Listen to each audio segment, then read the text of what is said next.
मेरे प्रिय दर्शकों नमस्कार। प्रिय दर्शकों, ऋषि ज्योतिष में मैं आपका दिल से स्वागत करता हूं और आपका धन्यवाद देना चाहता हूं कि आप मेरे वीडियो बड़ी उत्सुकता से देख रहे हैं, आगे भी देखते रहेंगे। जैसा कि आपको मालूम है, आपकी कुंडली में या आपके बच्चों की कुंडली में या मेरे दर्शक या किसी अनुभव की कुंडली में जो परेशानी आ रही है या जो शुभ योग है उसको कम मिलने वाला है, मतलब कहने का मैं वास्तविक कुंडली में जो परेशानियां हैं या ग्रह योग है उसके ऊपर वीडियो बना करके आपका मार्गदर्शन करता हूं। मेरे पास ऐसा नहीं है कभी सिंह राशि को वो मिलेगा या कन्या को वो मिलेगा, नहीं। जो वास्तविक है, जो आपको जीवन में मिलने वाला है, उसी के ऊपर मैं वीडियो बना के आपका मार्गदर्शन करता हूं।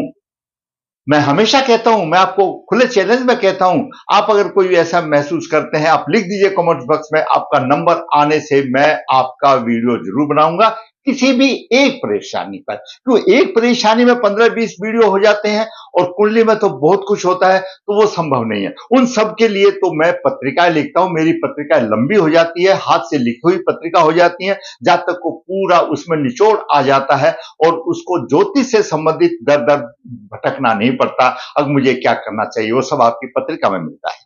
जो इच्छुक है संपर्क कर सकता है। कुल मिलान मैं किसी कन्या की के लिए कुंडली के लिए मैं अभिभावक की मदद करता हूं, बिना किसी शुल्क के आपका राह आसान करता हूं कुंडली मिलान के विषय में। आज हम बात करेंगे एक नौजवान की कुंडली में जिसका कि 93 का जन्म है और वो कहता है गुरुजी मेरे पास सब कुछ है, और वास्तव में उसके पास सब कुछ है जो एक जीवन में मिलना चाहिए एक जीवन साथी को छोड़ करके। फिर क्या कारण है? कभी सगाई टूट जाती है, शादी होने तक पहुंचते नहीं, कभी देखने आते हैं, कभी संबंध नहीं बनता, तो कभी सगाई भी हो जाती है फिर भी टूट जाती है। आखिर मेरी कुंडली में ऐसा क्या योग है? मेरा मार्गदर्शन करें। तो भाई जरूर करेंगे और उसके मार्गदर्शन से आपका भी मार्गदर्शन होगा। और ऐसी ग्रह अगर किसी की कुंडली में भी होने से तो वह परेशानी का पात्र तो बनता है। तो विचार करते हैं वो गुणवान कैसे है, समझदार कैसे है, विद्वान कैसे है, और ऐसे क्या ग्रह योग है अब जो विवाह तक पहुंचते नहीं, कभी एंगेजमेंट टूट जाती है, कभी बात होते होते बनती नहीं, क्या परेशानी है? और 2-3 बार ऐसा हो गया। अच्छा है, चढ़ती उम्र है, अभी 93 का कोई बड़ी बात नहीं है, 31 साल आयु हुई है उसकी, तो अभी से अगर उपाय कर लेगा तो हो सकता है भगवान उसके जीवन को सुधार देगा।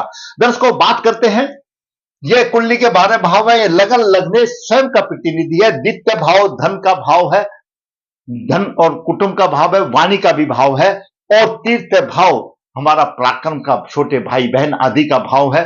चतुर्थ भाव घरेलू सुख माता का भाव है। पंचम भाव शिक्षा बुद्धि विवेक का भाव है। छठा भाव संघर्ष का और रोग और शत्रु का भाव है। सप्तम भाव जीवन साथी का भाव है और सप्तम भाव दशम से दशम है, व्यवसाय का भी भाव है, व्यापार का भी भाव है। अष्टम भाव गूढ़ ज्ञान है, गूढ़ ज्ञान है अष्टम भाव, और आयु का भी भाव है और समुद्री यात्रा का भी भाव है। नवम भाव त्रिकोण भाव है, धर्म का भाव है, धर्म का भाव है और भाग्य का भाव है। दसम भाव ये सम्मान प्राप्ति दिलाने वाला है, चाहे आप व्यवसाय कर रहे हैं, नौकरी कर रहे हैं। कर्म भाव भी इसको कहा जाता है, पिता का सुख भी कहा जाता है, किसी प्रकार की सफलता का यही एक दसम भाव है। एकादश भाव इच्छा पूर्ति का भाव है। कह देते हैं इच्छा पूर्ति का भाव है, क्या सभी इच्छाएं सबकी पूरी होती है? और उस बेचारे की इच्छाएं पूरी नहीं हुई, उसको तो जीवन साथी चाहिए, तो एकादश भाव पर क्या करेगा भाई? बड़ा मुश्किल हो गया। आमदनी का भाव है। हाँ, आर्थिक धन में अगर धन हो तो सब इच्छाएं पूरी हो जाती है, लेकिन धन ही सब कुछ नहीं है। धन ही सब कुछ नहीं है, मोटर गाड़ी ही सब कुछ नहीं है। किसी भी जातक की जीवन बैलेंस में हो, जीवन दिनचर्या तो सब कुछ हो, बेशक थोड़ा थोड़ा हो, कहीं तकरार भी हो, तकरार होने में भी मजा आता है। अगर किसी से अपनी स्त्री से भी नोक झोंक होती है तो उस नोक झोंक में भी प्यार नजर आता है, वो सब चीज तो होना चाहिए। आमदनी का भाव है, बड़े भाई का भाव है, इच्छा पूर्ति का भाव, द्वादश भाव सेवा सुख का भाव है, कृत भाव है, किसी प्रकार का दंड खर्चे का भाव है, विदेश का भी भाव माना जाता है। इन सब के बारे में आपको मालूम होना चाहिए। आज का विषय है बुद्धिमान भी है, समझदार भी है, धनी है, वैभव से युक्त है, सम्मान भी है, सभी कुछ चीज हैं, लेकिन परंतु मेरी शादी विवाह से पहले ही टूट जाती है, 2-3 बार हो गया। क्या कारण है? भाई देखिए, परेशानी तो आती है।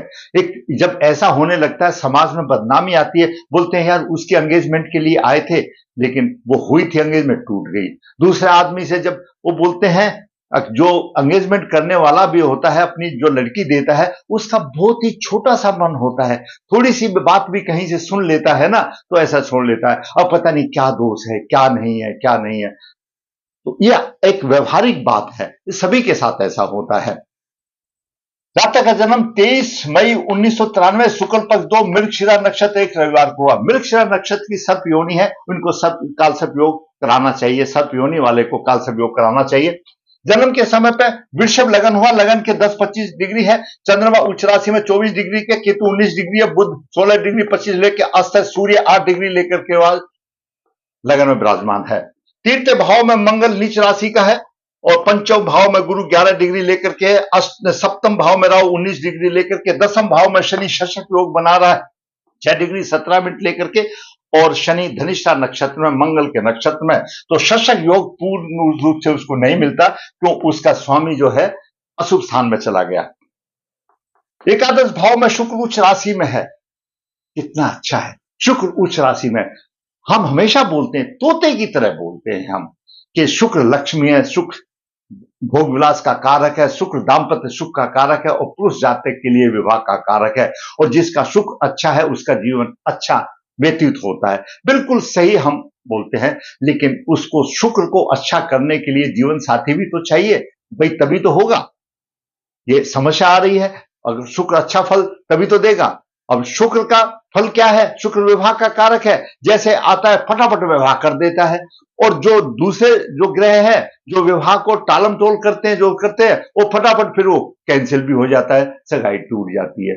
शुक्र लाता है, क्योंकि उच्च का शुक्र है, विवाह तो जल्दी कराएगा, लेकिन अगर एंगेजमेंट हुई, जब तक दूसरे ग्रह की वो दशांतर दशा या गोचर आ गया, तो वो समझो उसकी चलेगी। ये हालत इस कुंडली में बनी हुई है। आगे देखते हैं, विचार करते हैं थोड़ा सा।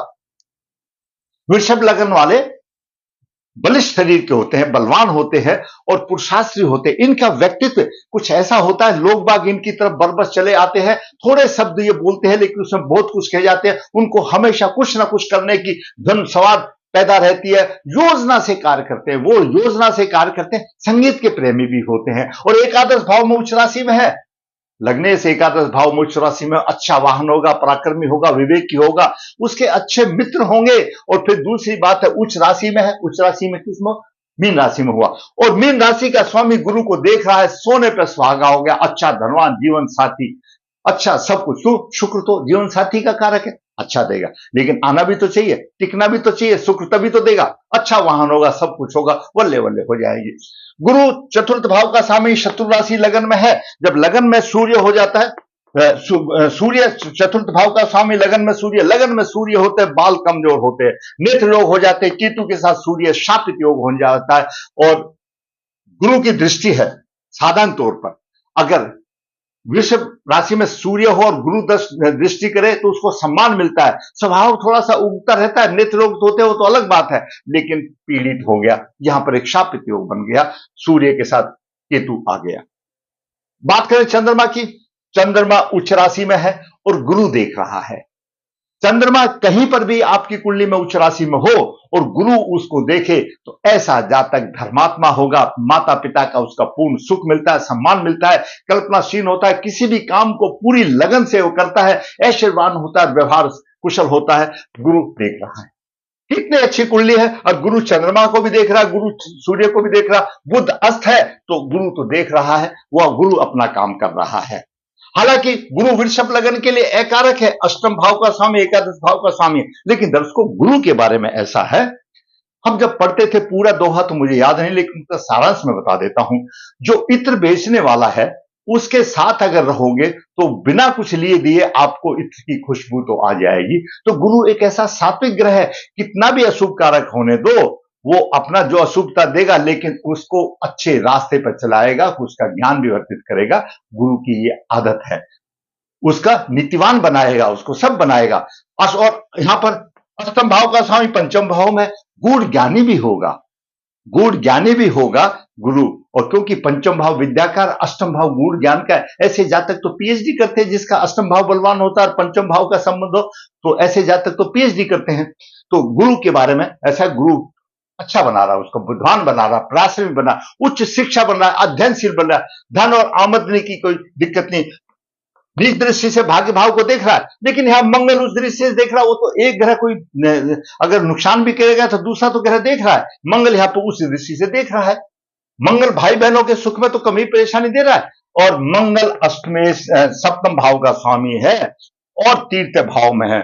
आप कुंडली निकाल करके देख लो, सप्तम भाव के स्वामी की तीर्थ भाव में शुभ स्थिति नहीं होती।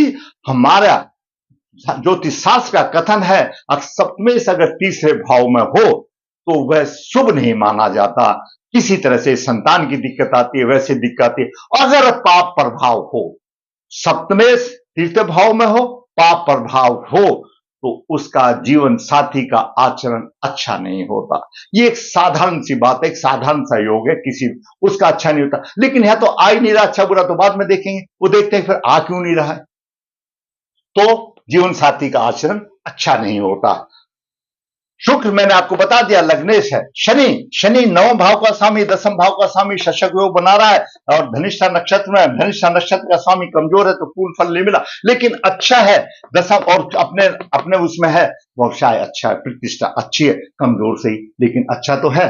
अब यह देखिए दर्शकों, यहां पर अब हम बात करते हैं सप्तम भाव से संबंधित में, क्यों नहीं उसकी एंगेजमेंट रुक रही, क्यों बार बार टूट जाती है और बेचारा स्वप्न में ही रह जाते हैं। और जब एंगेजमेंट हो जाती है तो नाना प्रकार के उसके दिल में उठौते होते, सभी भी होने दो भाई, और आजकल के तो बच्चों की अलग बात है, लेकिन वो इच्छाएं ऐसी अधूरी रह जाती हैं और फिर अचानक खबर आ जाती है अब हमको तो रिश्ता मंजूर नहीं है, पूरे घर में पानी गिर जाता है। बड़ा मुश्किल वाली बात है। दर्शकों देखिए, शुक्र विवाह का कारक है, उच्च राशि में है, विवाह कराने में देर नहीं रहता। शुक्र भोग विलास का कारक है, शुक्र को बलवान होना बहुत अच्छी बात है, लेकिन यहां पर सप्तम भाव में जीवन साथी चाहिए तो जब तो करेगा। अब इस सप्तम भाव में राहु वृश्चिक राशि में है, सप्तम भाव पर चंद्रमा की नीच दृष्टि है, चंद्रमा भी लगन भी अशुभ दृष्टि से देख रहा है, नीच दृष्टि से देख रहा है, और सूर्य